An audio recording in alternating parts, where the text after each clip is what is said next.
Na unaweza ukachemsha labda tuseme jagi mbili hivi, yani kama una sado ya lita mbili ukaweka mle, ukachuma majani kama haya hivi, unaona hivi, ukayachemsha.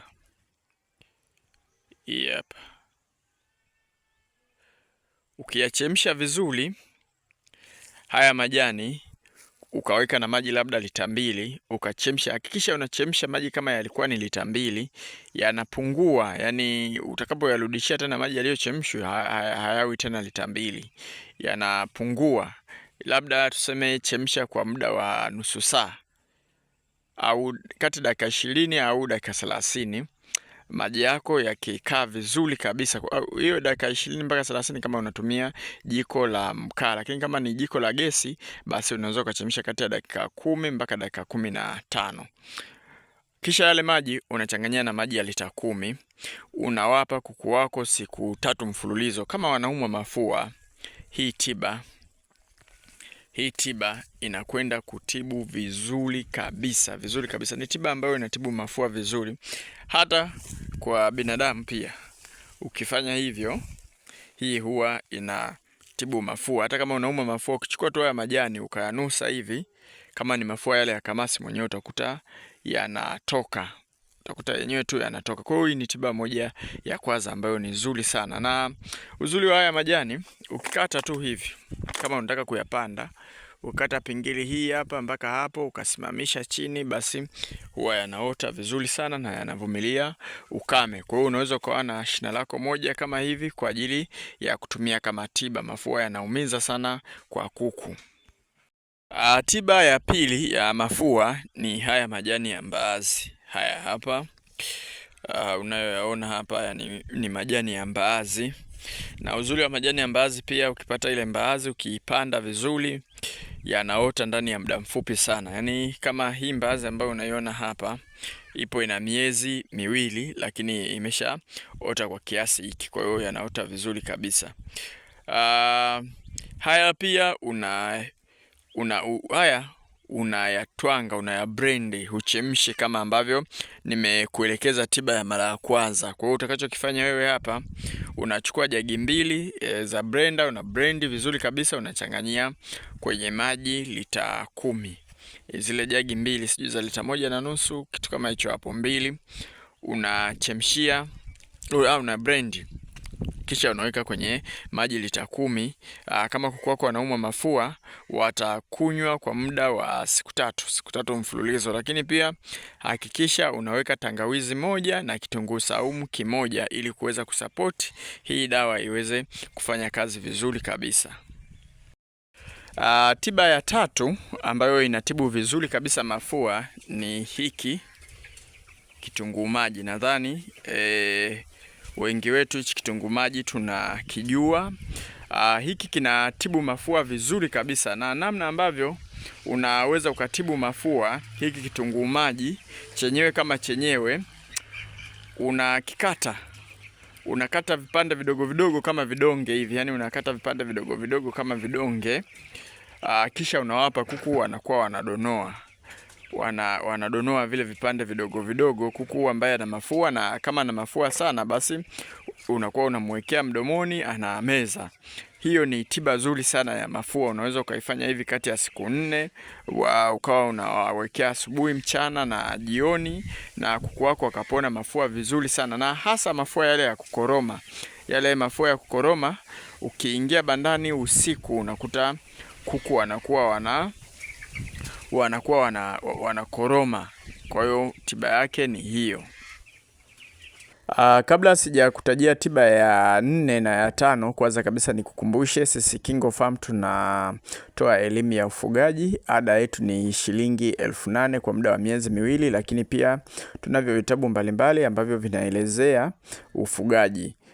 tuna kitabu cha ufugaji wa broiler. Hiki kinaelezea namna ambavyo unaweza ukawalea broiler tokea wakiwa vifaranga mpaka unawaingiza sokoni. Lakini pia kuna safari ya ufugaji, huu ni mwongozo maalum wa ufugaji wa kuku chotara.